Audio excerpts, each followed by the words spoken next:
Súper sencillo, porque acordémonos que el cerebro tiene capacidades adaptativas. El cerebro todo el tiempo se está adaptando.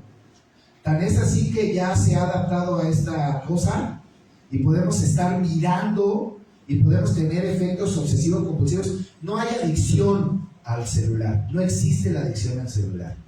¿Cuál es la característica para que sea una adicción obsesivo-compulsivas? ¿Qué es una obsesión? Un pensamiento repetitivo, constante, privativo, que genera una visión de túnel.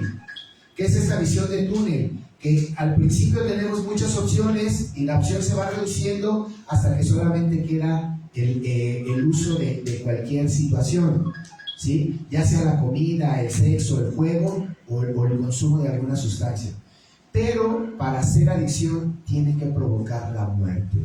Entonces, es importante esto. Yo les agradezco muchísimo el foro.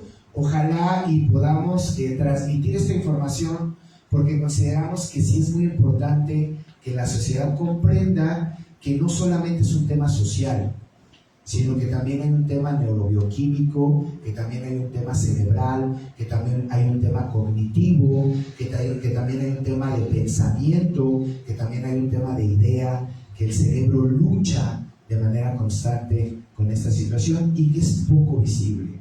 Se habla mucho del impacto social, pero poco del impacto interno en aquellas personas que consumen sustancias. Muchas gracias. Muchísimas gracias.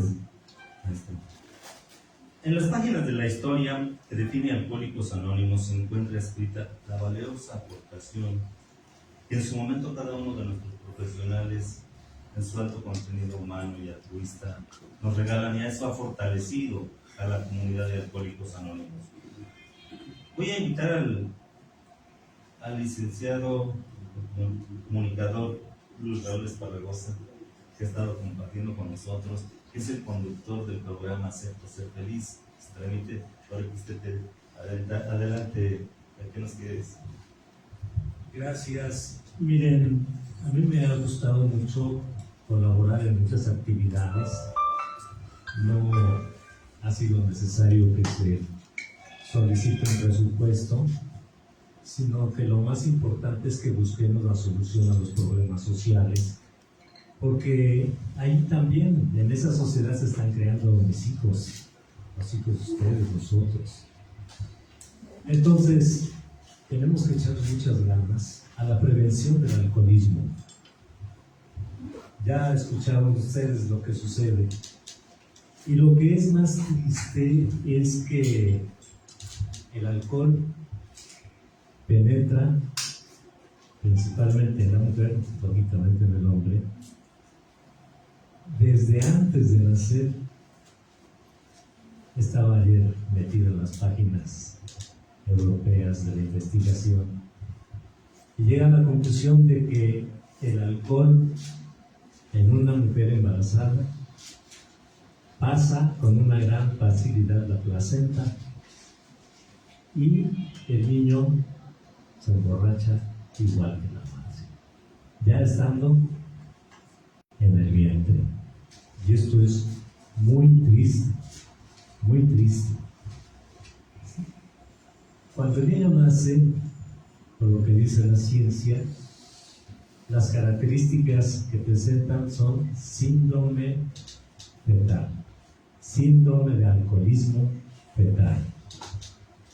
Y me dejó preocupado ver que estos niños, sin ninguna culpa, van a nacer con una consecuencia que no se les va a quitar hasta que mueran.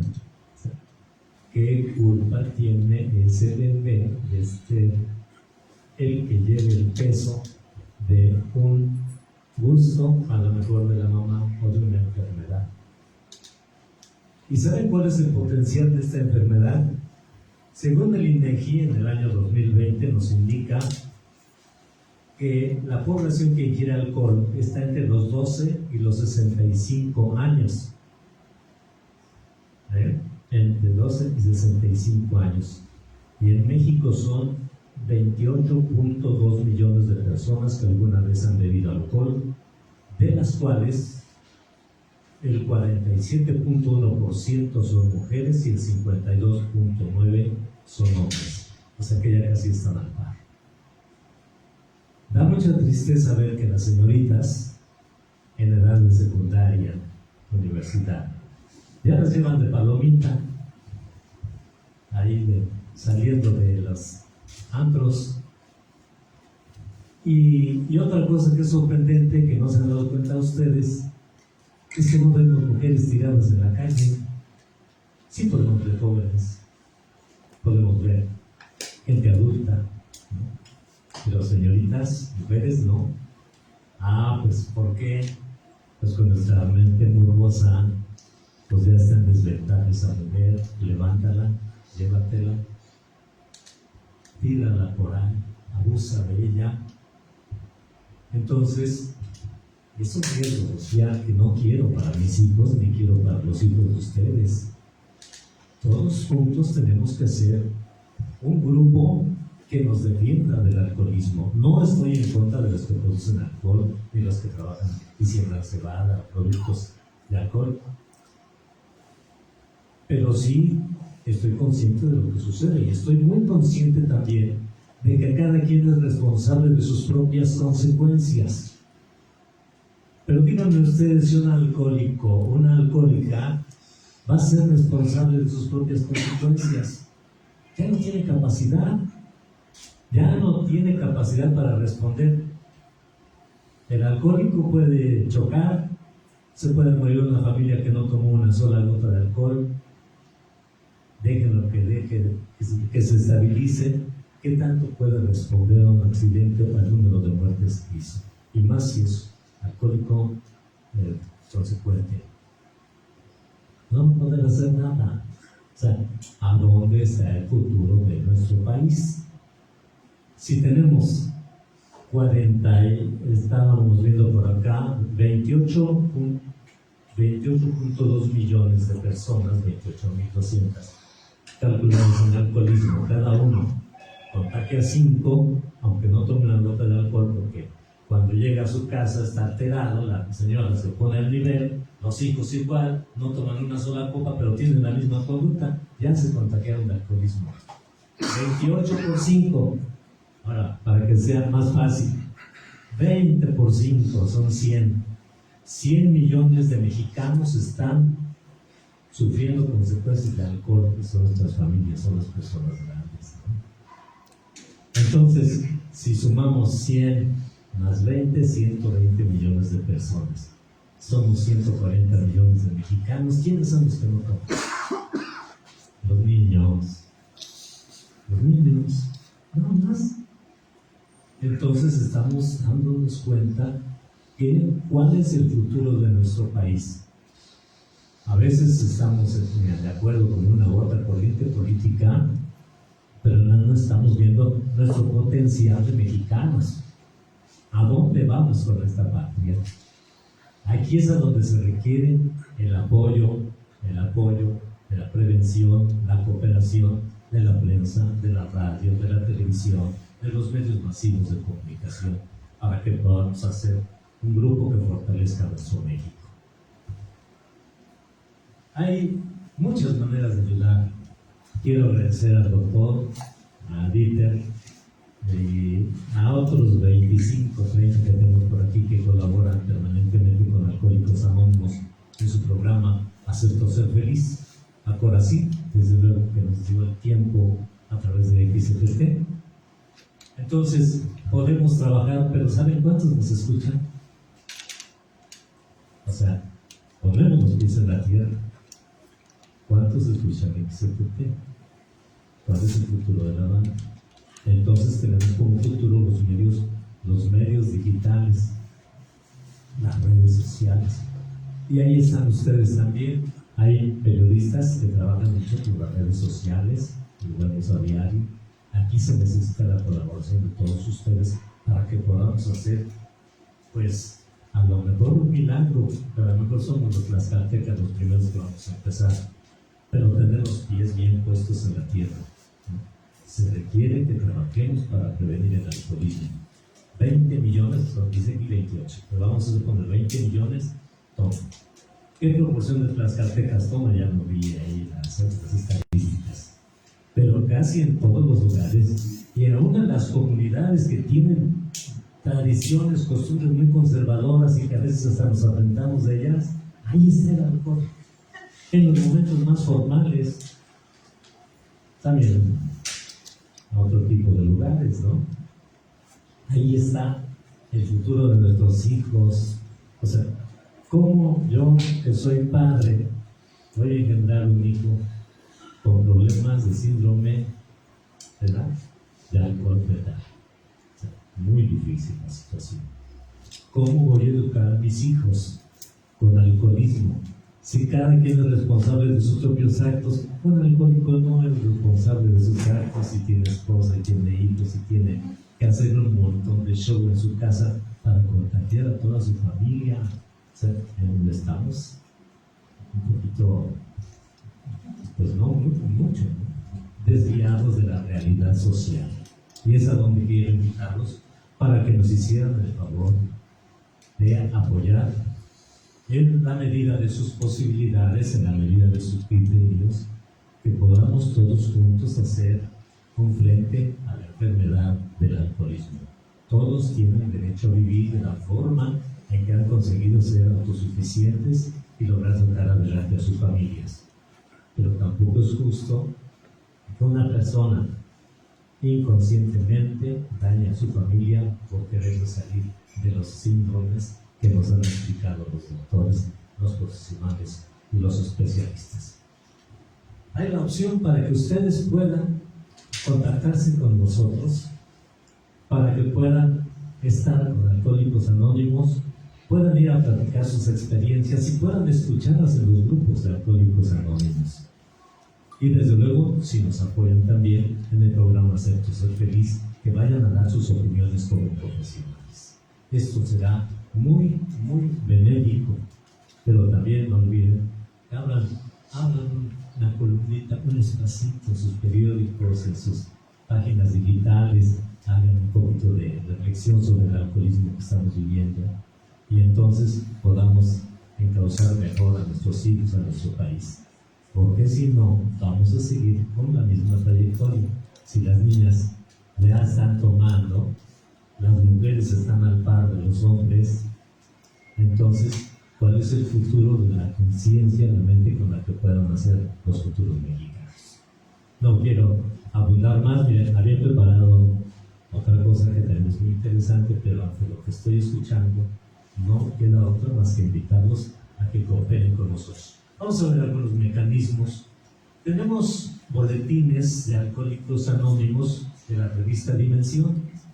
Buen día, disculpe una pregunta. Así son. AA tiene una invitación para la ciudadanía respecto a una conferencia. ¿Nos pudiera brindar los detalles sobre este tema, por favor? ¿Cuál tema? Sobre la conferencia que van a realizar respecto a los puntos de vista de la medicina, religión y psiquiatría. Bueno, ahorita vamos a pedirle a Inter que nos haga esa operación.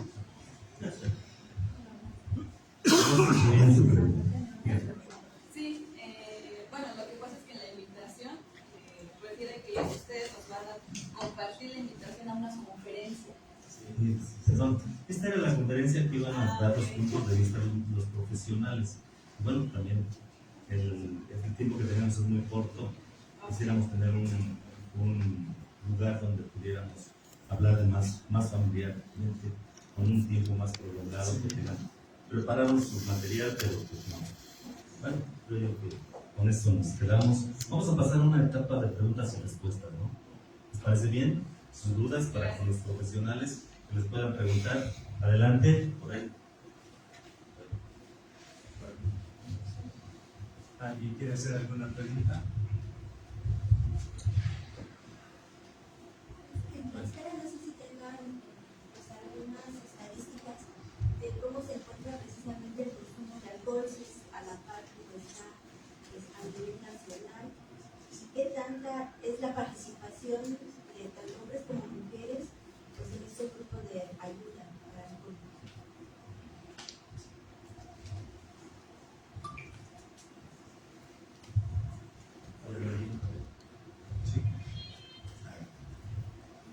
Bueno, sí, efectivamente, la presencia de mujeres en los grupos de Alcohólicos Anónimos ya es más común. Les decía que hace 30 años todavía la proporción del alcoholismo en hombres y mujeres, hace 30 años eran 4 hombres y una mujer. Actualmente ya son 2 hombres, una mujer. ¿Cuándo es cuando ya recurren a Alcohólicos Anónimos? Cuando han reconocido que tienen una enfermedad. Una enfermedad que seguramente les empezó desde la infancia, desde que eran niños.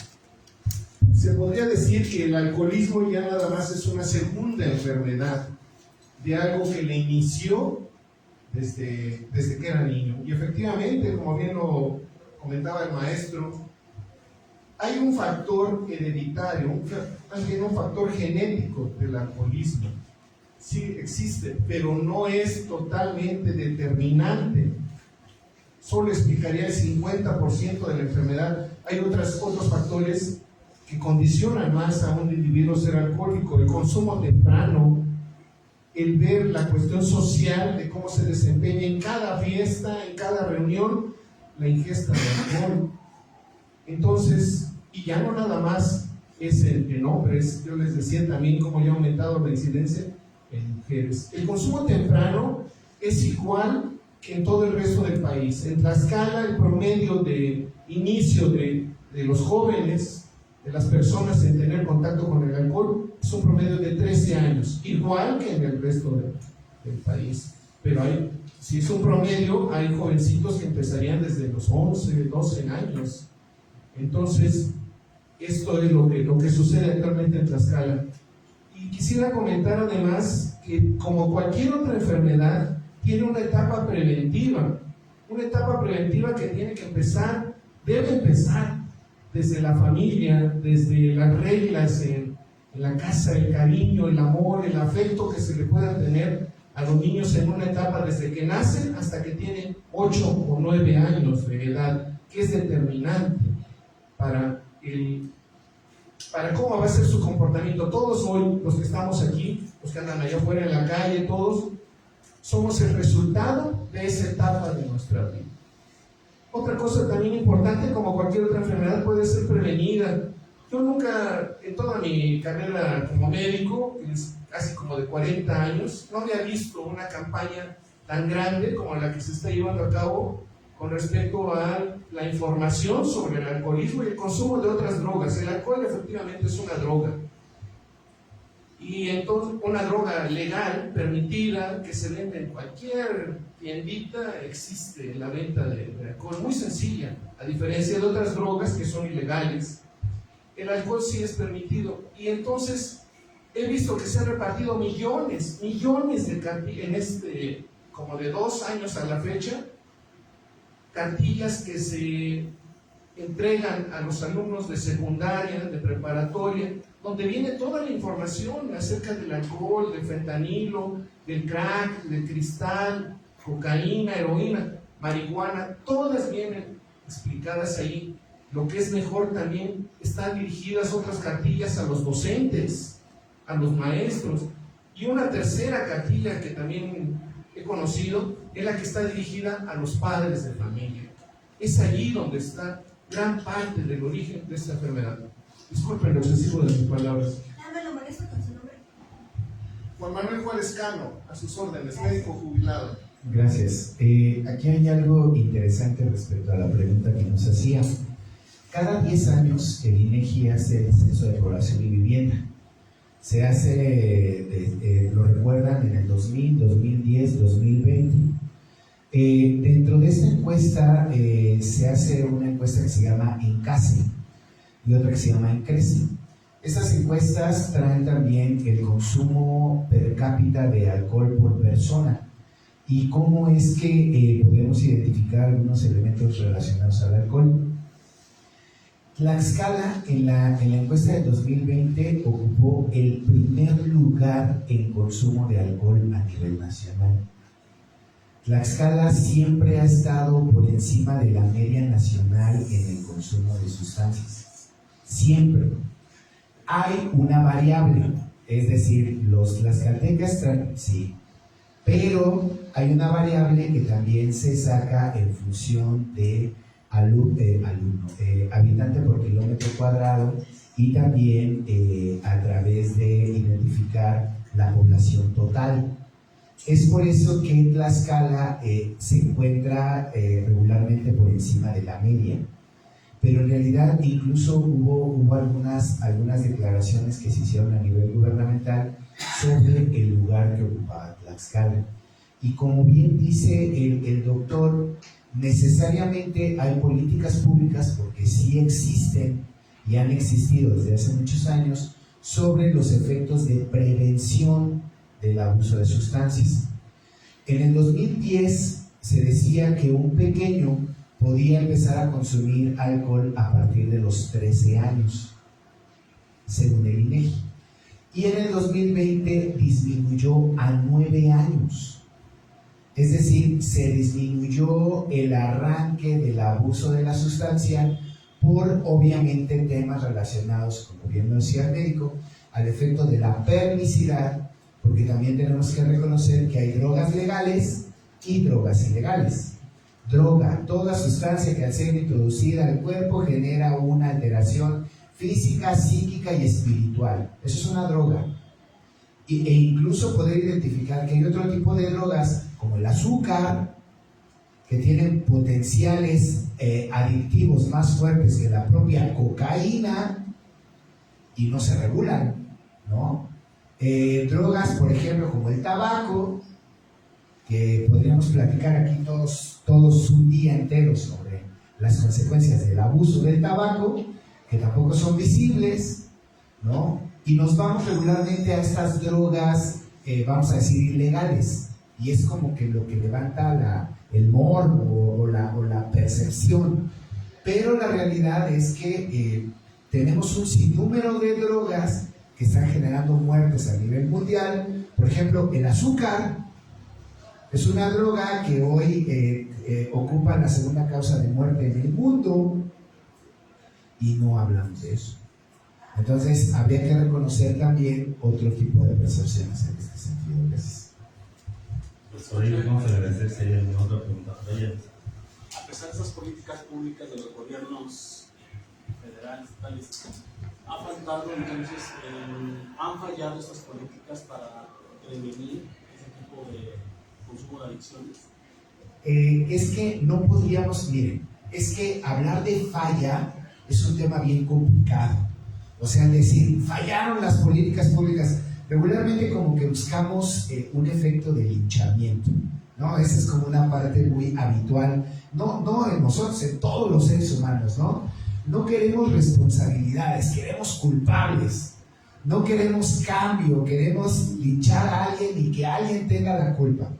La realidad es que la política pública ha seguido un efecto desde los programas. Había un programa que se llamaba Programa para la Prevención de la Violencia y la Delincuencia, PRONAPRED, que duró muchísimos años.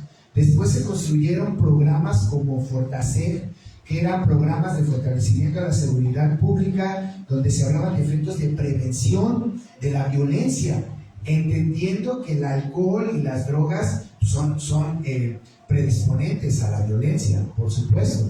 Sin embargo, hacer una política pública para tantos Méxicos, porque además no es la misma realidad lo que se vive en el norte, en el sur, en el centro, en el Bajío.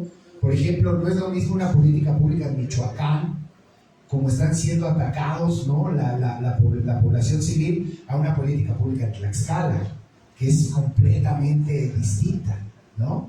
En este sentido, yo creo que se ha venido trabajando.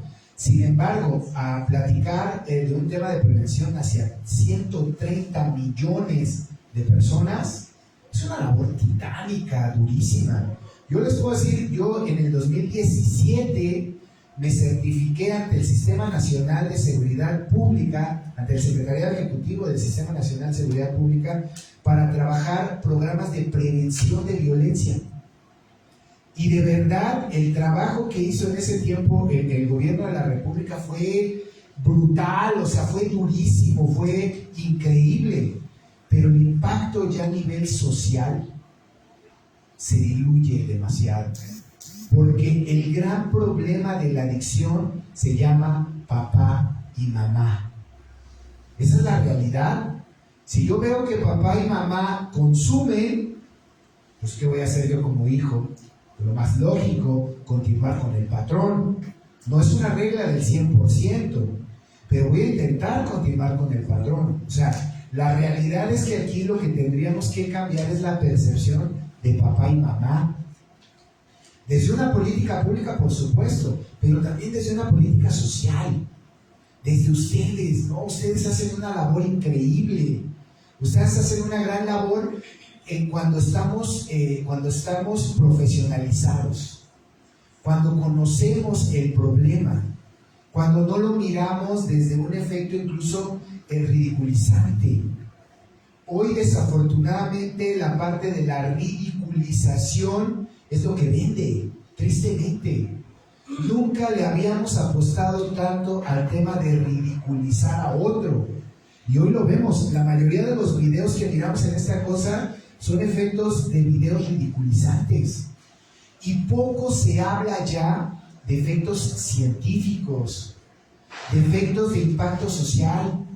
Anteriormente, pudiera parecer que no tiene un efecto, pero lo tiene increíblemente. Yo como especialista en este sentido les puedo decir, salir a barrer una calle tenía un efecto social maravilloso en el tejido social. Hoy la gente ni siquiera quiere salir a la calle, ni siquiera quiere limpiar su fachada, ni siquiera quiere pintar. No, pues que lo hagan otros, que lo haga el gobierno, ¿no? En este efecto asistencial. Sin embargo, lo que tenemos que apostar, más que en un efecto de linchamiento, tendríamos que apostar a un efecto de la reconstrucción del tejido social. Los seres humanos somos sociales por naturaleza. No podemos vivir de forma sedentaria. Vivimos desde un efecto social. Y aquí valdría la pena preguntarnos, ¿a quién le funciona la descomposición social?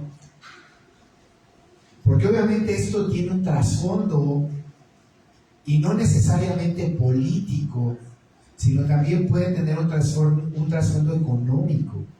Entonces, aquí valdría la pena identificar a quién le está conviniendo esta descomposición social. Y no es en México, aclaro.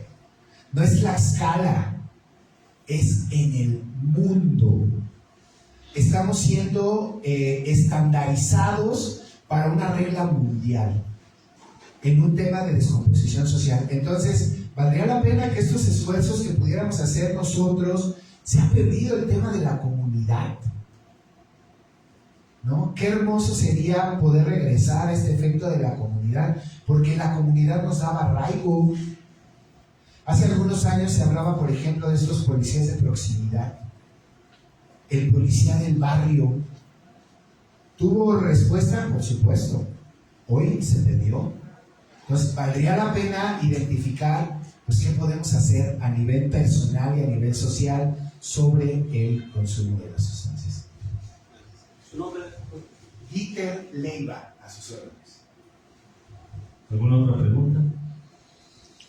Pues de no existir, les agradecemos mucho, sobre todo a través de los profesionales, a fortalecer este programa que ofrece Alcohólicos Anónimos. Muchísimas gracias por estar con nosotros. Muchísimas gracias a todos ustedes.